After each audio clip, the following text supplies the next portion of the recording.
Welcome my dear student friends, how are you all? I hope you are all doing fine and well. So in today's class we will be learning about the priority scheduling algorithm. So be tuned. My name is Surya Bahadur and I welcome you all to my channel Educate Youth. So let's start the today's class on priority scheduling algorithm.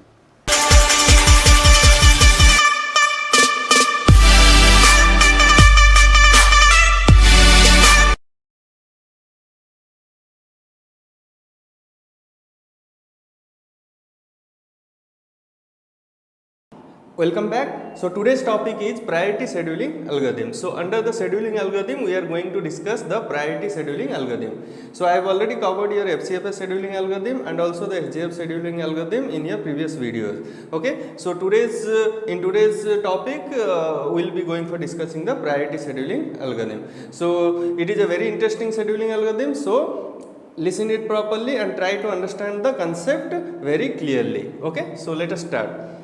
So priority scheduling algorithm is a non-preemptive scheduling algorithm. Okay, so non-preemptive. So what do you mean by preemptive and what do you mean by non-preemptive? I have already discussed in details about the preemptive and non-preemptive in the previous videos. You can go back in the previous videos and you can learn it in details. Okay. So for the time being, I will make you understand what is non-preemptive and what is preemptive. Okay. So non-preemptive. So your priority scheduling algorithm is a non-preemptive scheduling algorithm. So what do you mean by non-preemptive scheduling algorithm? So once the process enters into the processor, so this is a CPU, okay. So once a process, for example the process P1 enters into the processor, then P1 will be completing its execution, then only it can come out. That means process P1 is a non-preemptive process, understood? So for example the process P1, the burst time means execute time. So process P1 execute time is 10, okay. So process P1 execute time is 10 millisecond. So when the process P1 acquires the processor for execution, then the process P1 will be completing its 10 units of time, then only the process P1 will be coming out from the processor after completion only. So that is that you call it as a non-preemptive process. So your priority scheduling algorithm is a non-preemptive scheduling algorithm. Okay. So let us start the concept.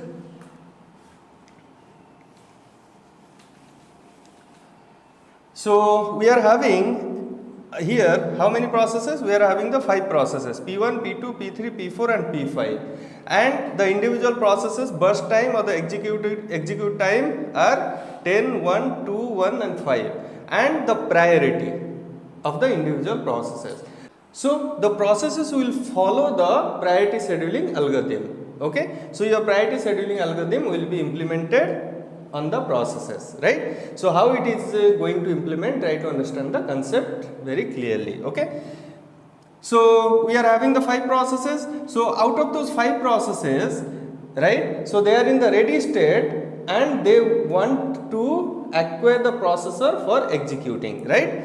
So these 5 processes, we'll assume that the 5 processes has already arrived into your processor and they are in a scheduled format and they are in a queue format. They are already scheduled. Okay. So here all the processes P1, process P2, process P3, process P4 and process P5 has already arrived into your processor and they are in a queue and they are in a scheduled format. Okay. At time 0 only. At time 0 only we are assuming that all the processes has already arrived into your processor and they are waiting for the acquisition of the processor. Okay. So they are in the queue right now. Okay. So right now the priority scheduling algorithm will be getting implemented. Okay. So how it will be getting implemented? So all the processes has arrived into a processor. Right now which process will be entering into the processor for execution, right? So here the priority of the process will be taken into account. Okay. So what is the priority of the process? So 3, 1, 4, 5, 2, which is having the highest priority? Process P2 is having the highest priority, that is first. So process P2 will be acquiring the processor. Understanding? So process P2 will be acquiring the processor and it will start executing at time 0.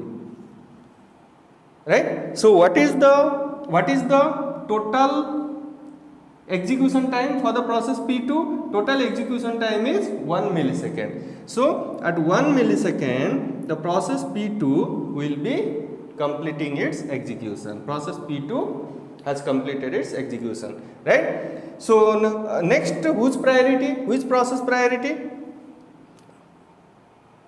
Process P5 is having the next highest priority. So the process P5 will be acquiring the processor and it will start executing, right? So what is the total execution time of the process P5? 5 millisecond. So it will be acquiring the processor and executing for 5 millisecond. 2, 3, 4, 5, 6. At 6 unit of time, the process P5 will be completing its execution. 1, 2, 3, 4, 5. Okay. So it completed its 5 milliseconds of execution, right? So process P5 has completed its execution. So process P5 completed, it will be printed out. It will exit out from the processor. Next, whose turn? According to the priority scheduling algorithm, the next turn is, this is the third priority, process P1, right? So right now the process P1 will be acquiring the processor, right? So at the 6th unit of time, process P1 will be acquiring the processor. So what is the total execution time for the process P1? 10 milliseconds of time, right? So it will start at 6 and it will complete at 16, right? 6, 7, 8, 9, 10, 11, 12, 13, 14, 15, 16. So process P1 will be completing the execution at time 16, right? So after completing, it will be printed out, right? So right now, after P1, which is the next priority? Third completed. Fourth priority is process P3. P1 has completed, right? Process P3. So right now P3 acquires the processor, right? So what is the total execution time of process P3? 2 milliseconds. So it will be 17, 18. So at 18 time the P3 completes execution, right? So after completing, it will be printed out. So who is the next turn according to the priority? Process P4, right? So process P4 will be acquiring the processor, right? So what is the total execution time of the process P4?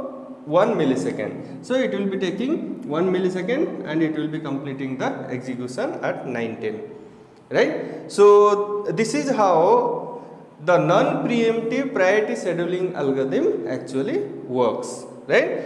So right now, what is the waiting time? Calculate the waiting time for the individual processes, right? Waiting time, process waiting.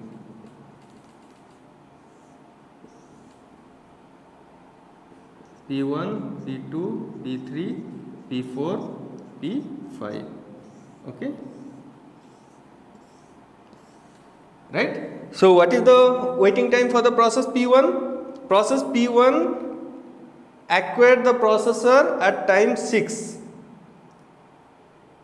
As every process has arrived into the processor at the time 0 only, right? So at the time 0, from time 0 to time 6, the P1 has waited to acquire the processor, to get the processor, okay? So what is the waiting time for the process P1?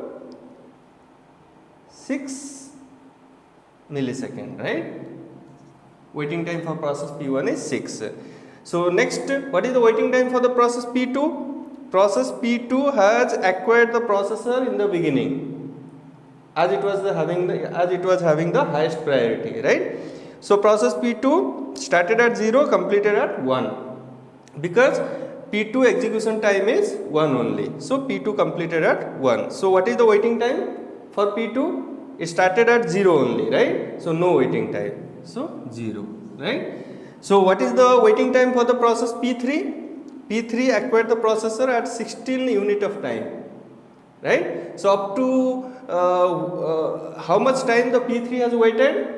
P3 has waited 16 unit of time. So the waiting time for P3 is 16, right? So what is the waiting time for P4? P4 acquired the processor at 18 unit of time, right? So as all the processes has arrived at 0 only, so calculate from the 0 only, okay? So P4 waited up to, started at 18 means it waited up to 18 milliseconds, right?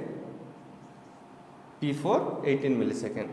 So what is the waiting time for P5? P5 acquired the processor at time 1 and started execution, right? So it has waited how much?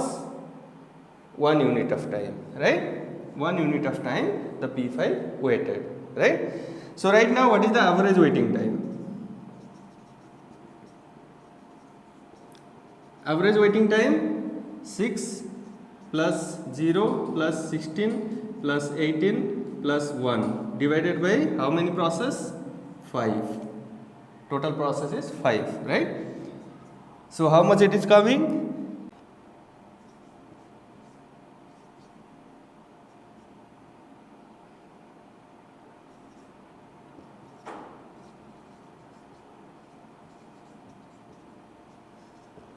Right? 8.2 units of time is the average waiting time for all the processes, right? Understood? So this is how the non-preemptive priority scheduling algorithm actually works, okay?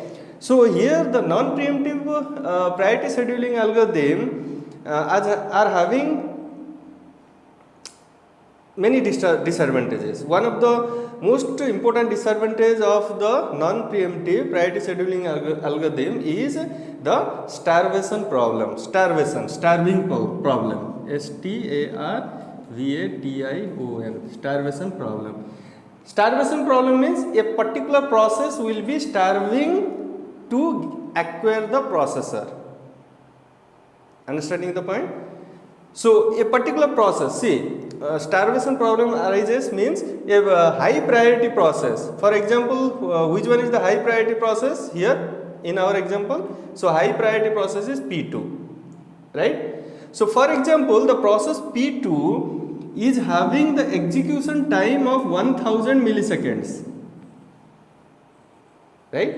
So when it is having 1000 milliseconds of time to complete the process P2 execution, as priority is a non-preemptive scheduling algorithm, right? So when P2 enters into the processor, it will be executing up to 1000 milliseconds, right?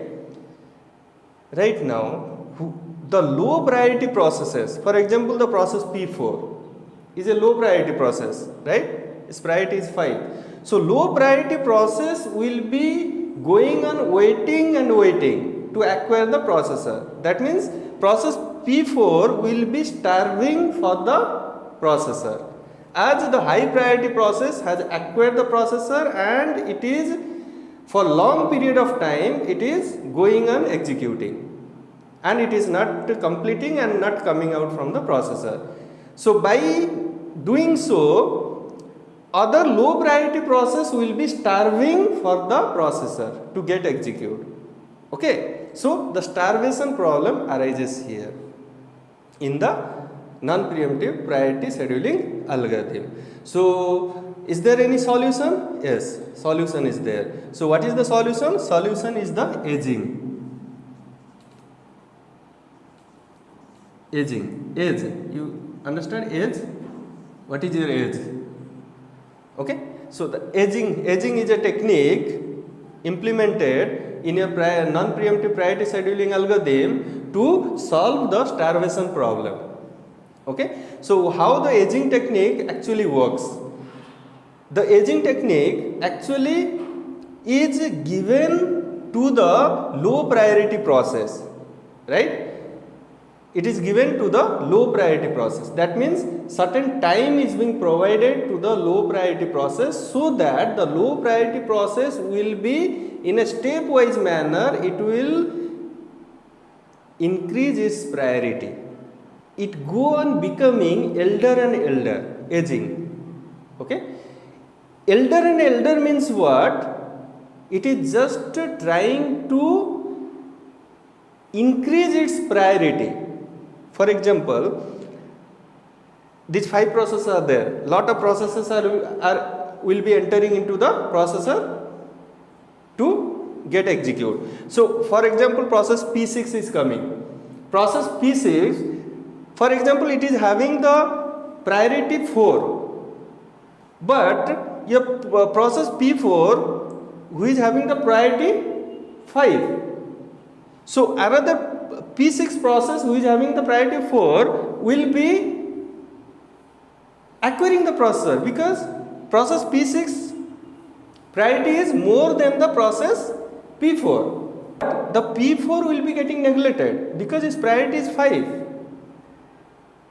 So, such situation arises and the P4 will be go on starving, right? So, the starvation problem is solved by the aging technique.